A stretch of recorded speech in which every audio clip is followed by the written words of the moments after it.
सत्य और अहिंसा का पाठ दुनिया को श्री महात्मा गांधी जी ने पढ़ाया और भारत की शक्ति का परिचय दुनिया से श्री लाल बहादुर शास्त्री जी ने कराया। नमस्कार दोस्तों, मैं अभिषेक शर्मा अपने इस YouTube चैनल पीपीसी लर्निंग में आप सभी का स्वागत करता हूं। आज क्या तारीख है? आज तारीख है 2 अक्टूबर। आज के दिन हमारे भारत देश में 2 महान व्यक्तियों का जन्मदिवस मनाया जाता है। पहला किसका मनाया जाता है आप सभी जानते हैं, श्री महात्मा गांधी जी का, और दूसरा हमारे भारत देश के प्रधानमंत्री, दूसरे प्रधानमंत्री श्री लाल बहादुर शास्त्री जी का। जय जवान जय किसान, ये नारा श्री लाल बहादुर शास्त्री जी ने भारत पाकिस्तान युद्ध के समय 1965 में दिया। चलिए शुरू करते हैं। आज की वीडियो का हमारा टॉपिक है श्री लाल बहादुर शास्त्री। आज की वीडियो में हम श्री लाल बहादुर शास्त्री जी के बारे में पढ़ेंगे। जैसा इस वीडियो के शुरू में मैंने बताया कि सत्य और अहिंसा का पाठ दुनिया को श्री महात्मा गांधी जी ने पढ़ाया और भारत की शक्ति का परिचय दुनिया से श्री लाल बहादुर शास्त्री जी ने कराया। मैं इन दोनों को नमन करता हूं और आज की वीडियो शुरू करता हूं। आज की वीडियो का टॉपिक है श्री लाल बहादुर शास्त्री। चलिए शुरू करते हैं। सबसे पहले इनका जन्म आज ही के दिन 2 अक्टूबर को हुआ। और कब हुआ? 2 अक्टूबर 1904 को मुगलसराय में हुआ। मुगलसराय उत्तर प्रदेश में पड़ता है। तो ये इंपॉर्टेंट बात है, आप सभी को पता होना चाहिए हमारे भारत देश के दूसरे प्रधानमंत्री श्री लाल बहादुर शास्त्री जी के बारे। इनके पिता का नाम श्री शारदा प्रसाद श्रीवास्तव और इनकी माता का नाम श्रीमती राम दुलारी देवी। तो जैसे कि इनका जन्म 1904 में हुआ और इन्होंने जब शास्त्री की उपाधि धारण कर ली, जब इन्होंने काशी विद्यापीठ से शास्त्री की परीक्षा पास कर ली, शास्त्री की उपाधि धारण कर ली, तो इन्होंने अपने नाम से श्रीवास्तव शब्द को हटा दिया और इनका नाम इन्होंने लाल बहादुर शास्त्री, यानी अपने नाम में लाल बहादुर श्रीवास्तव हटा दिया और लाल बहादुर शास्त्री लगा लिया जब इन्होंने शास्त्री की उपाधि धारण कर ली। इनके पिता का नाम श्री शारदा प्रसाद श्रीवास्तव, माता का नाम श्रीमती राम दुलारी देवी। इनका विवाह श्रीमती ललिता शास्त्री जी से 1928 में हुआ। तो आपको एक इंपॉर्टेंट बात बता दूं इनके बारे की, जो श्री लाल बहादुर शास्त्री जी थे ये दहेज के खिलाफ थे। तो जब इनकी शादी हुई तो इनके ससुर जी ने इनके ऊपर बहुत प्रेशर डाला कि आप दहेज लीजिए, आप कुछ तो सामान लीजिए। तो ये दहेज के बहुत खिलाफ थे। तो इन्होंने क्या किया, जब इन पे ज़्यादा प्रेशर डाला गया, तो आपको इंपॉर्टेंट बात यह है और बहुत अच्छी बात है जो आप सभी को याद रखनी चाहिए, क्योंकि दहेज प्रथा एक बहुत ही गलत बात है। तो इन्होंने क्या किया, सिर्फ 5 गज कपड़ा और एक सूत काटने की मशीन स्वीकार की। कि जब इनके ऊपर ज्यादा प्रेशर डाला गया तो इन्होंने सिर्फ दहेज में 5 गज कपड़ा और एक सूत काटने की मशीन स्वीकार की। यह मोस्ट इंपॉर्टेंट बात है, क्योंकि दहेज प्रथा एक बहुत ही गलत बात है। तो ये प्रधानमंत्री कब बने? ये प्रधानमंत्री बने 9 जून 1964 को। तो इनके प्रधानमंत्री बनने से पहले हमें इनके बारे और कुछ बातें जान लेनी चाहिए कि इन्होंने, जो श्री लाल बहादुर शास्त्री जी हैं, इनका जन्म 1904 में हुआ और उस समय क्या था, हमारा भारत देश अंग्रेजों का गुलाम था। तो आप सभी जानते हैं हमारा जो स्वतंत्रता संग्राम हुआ, हमारा जो स्वतंत्रता आंदोलन चले, उन सभी में इन्होंने पार्टिसिपेट किया। इन्होंने असहयोग आंदोलन में बढ़ चढ़कर भाग लिया, असहयोग आंदोलन में लिया, सविनय अवज्ञा आंदोलन में लिया, भारत छोड़ो आंदोलन में लिया। और जब 1937 में चुनाव हुए थे तो ये भी चुने गए थे। ये भी इंपॉर्टेंट बात है, आपको पता होनी चाहिए। 1951 में इनको महत्वपूर्ण पद दिया गया। 1951 में इनको कांग्रेस का सचिव बनाया गया। और इससे भी इंपॉर्टेंट बात आपको क्या याद रखनी है, जो इनके बारे में मोस्ट इंपॉर्टेंट है, कि इनको 1952 में मंत्रिमंडल में जगह मिली और इनके पास कौन सा पद था? रेल मंत्री का। तो देखिए, ये हमारे भारत देश के रेल मंत्री थे, लेकिन उस समय पे क्या होता है, एक दुर्घटना हो जाती है, एक रेल के साथ दुर्घटना हो जाती है और ये इसकी नैतिक जिम्मेदारी ले लेते हैं। रेल दुर्घटना की नैतिक जिम्मेदारी ले लेते हैं कि मैं रेल मंत्री हूं और इस दुर्घटना की मैं नैतिक जिम्मेदारी लेता हूं, और ये 1956 में अपने पद से इस्तीफा दे देते हैं। फिर क्या होता है, 1961 में इनको दोबारा फिर मंत्रिमंडल में जगह मिलती है। इनको 1961 में दोबारा फिर मंत्रिमंडल में शामिल कर लिया जाता है। इस समय हमारे भारत देश के प्रधानमंत्री आप सभी जानते हैं, पहले प्रधानमंत्री पंडित जवाहरलाल नेहरू जी थे।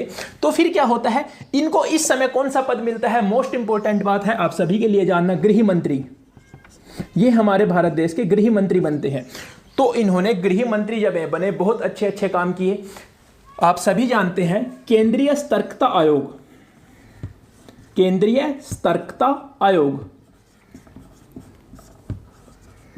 तो केंद्रीय सतर्कता आयोग कौन सी कमेटी की सिफारिश पे बना था? ये बना था के स्थानम की सिफारिश पे, के स्थानम।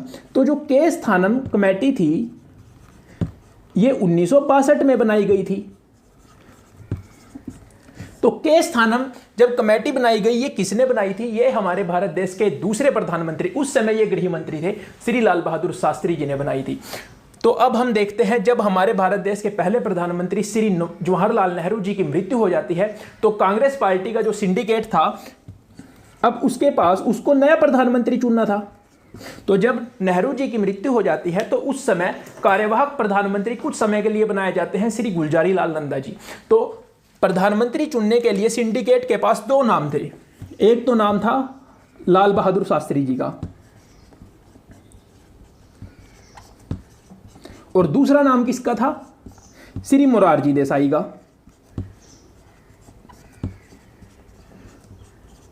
तो ये दो ऑप्शन थे। तो प्रधानमंत्री कौन चुने गए? श्री लाल बहादुर शास्त्री जी। तो जब ये प्रधानमंत्री बने, इनका कार्यकाल लगभग 18 महीने के आसपास रहा, लेकिन इस छोटे से कार्यकाल में इन्होंने हमारे भारत देश के लिए बहुत कुछ किया। इन्होंने, देखिए उस समय आप सभी जानते हैं, इनका जब कार्यकाल चला तो उस समय हमारे देश में बहुत सी समस्याएं थी। सबसे इंपॉर्टेंट बात आपको क्या याद रखनी है, उस समय हमारे भारत देश में खाद्यान्न की कमी थी। मतलब जो हमारे भारत देश के खाद्यान्न भंडार हैं वो कम थे। अब तो हम अपने उसमें आत्मनिर्भर हैं, अपने हमारे पास गेहूं भी होती है, चावल भी होता है, लेकिन उस समय हमें अपनी ज़रूरतों को पूरा करने के लिए आयात करना पड़ता था। तो फिर क्या हुआ, हम उस समय आयात करते थे। तो उन्होंने क्या किया, श्री लाल बहादुर शास्त्री जी के समय श्वेत क्रांति और हरित क्रांति की नींव रखी गई, जो आगे चलकर बहुत ज़्यादा इनको कामयाबी मिली। और आप सभी जानते हैं आज हम आत्मनिर्भर है। श्वेत क्रांति और हरित क्रांति की नींव इन्हीं के कार्यकाल में, इन्हीं के प्रधानमंत्री कार्यकाल में रखी गई। तो फिर हम देखते हैं सबसे इंपॉर्टेंट बात, ये जो मैंने यहाँ पे लिखी है, जय जवान जय किसान। जय जवान जय किसान का नारा श्री लाल बहादुर शास्त्री जी ने भारत पाकिस्तान युद्ध 1965 के समय दिया। भारत पाकिस्तान युद्ध 1965 के समय, जैसे मैंने आपको पहले बताया, हमारे पास उस समय खाद्यान्न भंडारों की कमी थी और हम अपनी आवश्यकताओं को पूरा करने के लिए आत्मनिर्भर नहीं थे, हम गेहूं का आयात करते थे। तो जब ये युद्ध चला भारत और पाकिस्तान का, तो अमेरिका ने उस समय क्या किया, अमेरिका ने भारत को धमकी दी कि या तो आप पाकिस्तान के साथ युद्ध रोक दीजिए, वरना हम जो आपको हम गेहूं आयात करते हैं, हम आपको गेहूं देते हैं, हम उसको रोक देंगे। तो लाल बहादुर शास्त्री जी ने क्या किया? क्या लाल बहादुर शास्त्री जी ने युद्ध रोका? जी नहीं। लाल बहादुर शास्त्री जी ने उस समय क्या कहा? लाल बहादुर शास्त्री जी ने जनता से कहा कि हम भोजन करना छोड़ सकते हैं, लेकिन हम अमेरिका के सामने झुकेंगे नहीं और हम युद्ध को नहीं रोकेंगे। श्री लाल बहादुर शास्त्री जी ने जनता से कहा कि हम भोजन करना छोड़ सकते हैं, लेकिन अब हम अमेरिका के सामने नहीं झुकेंगे। हम भूखे रह सकते हैं, लेकिन अमेरिका के सामने हम नहीं झुकेंगे। इन्होंने लोगों से आह्वान किया, भारत की जनता से आह्वान किया कि आप क्या कीजिएगा, आप एक समय के लिए, आप एक समय का भोजन त्याग दीजिए। अब आप सभी जानते हैं एक हफ्ते में 7 दिन होते हैं और हम 3 समय भोजन करते हैं, तो 7 या 21 बार हम भोजन करते हैं। तो इन्होंने कहा कि आप एक समय का भोजन त्याग दीजिए, स्वेच्छा से आप एक समय का भोजन त्याग दीजिए, और जो इससे भोजन बचेगा वो जरूरतमंदों के काम आएगा, उनमें वितरित कर दीजिए। तो इन्होंने ये बात सिर्फ कही नहीं, इन्होंने सबसे पहले अपने ऊपर इंप्लीमेंट करी, अपने ऊपर ये प्रयोग किया। इन्होंने अपने परिवार के सदस्यों से कहा कि आप देखिए, हम एक समय का भोजन त्याग देते हैं। और इनकी इस अपील का, प्रधानमंत्री श्री लाल बहादुर शास्त्री जी की इस अपील का जनता पे बहुत असर पड़ा और स्वेच्छा से सभी ने भोजन भी त्याग दिया। यहां तक कि होटल, भोजनालय सोमवार की शाम को बंद रहने लगे। आप देखिए जनता के ऊपर इनका कितना प्रभाव था कि जब इन्होंने अपील की कि आप एक समय का भोजन त्याग दीजिए, तो लोगों ने एक समय का भोजन त्याग दिया। यहां तक कि होटल सोमवार की शाम को बंद रहने लगे। मंडे नाइट यानी सोमवार की शाम को बंद रहने लगे। और फिर आप जानते हैं भारत पाकिस्तान युद्ध 1965 में भारत की जीत हुई। इस युद्ध में इन्होंने नारा दिया, जय जवान जय किसान। इसका क्या मतलब है? इस नारे का, जय जवान जय किसान के नारे का क्या मतलब है? इन्होंने कहा कि जिस प्रकार सीमा पर जवान लड़ता है, देश की रक्षा करता है, उसी प्रकार देश की खाने की जो जरूरत है उसको खेतों में कौन पूरा करता है? खेतों में काम करके कौन पूरा करता है? किसान करता है। तो इसलिए इन्होंने नारा दिया कि जय जवान जय किसान। और अब आपको पता होना चाहिए कि इनकी मृत्यु, इनका जो प्रधानमंत्री का कार्यकाल है वो 9 जून 1964 को शुरू हुआ। और 11 जनवरी 1966 को ख़त्म हुआ। 11 जनवरी 1966 को हमारे देश के लिए एक बहुत ही दुर्भाग्यपूर्ण दिन था कि उस समय हमारे भारत देश के प्रधानमंत्री श्री लाल बहादुर शास्त्री जी की मृत्यु हो गई।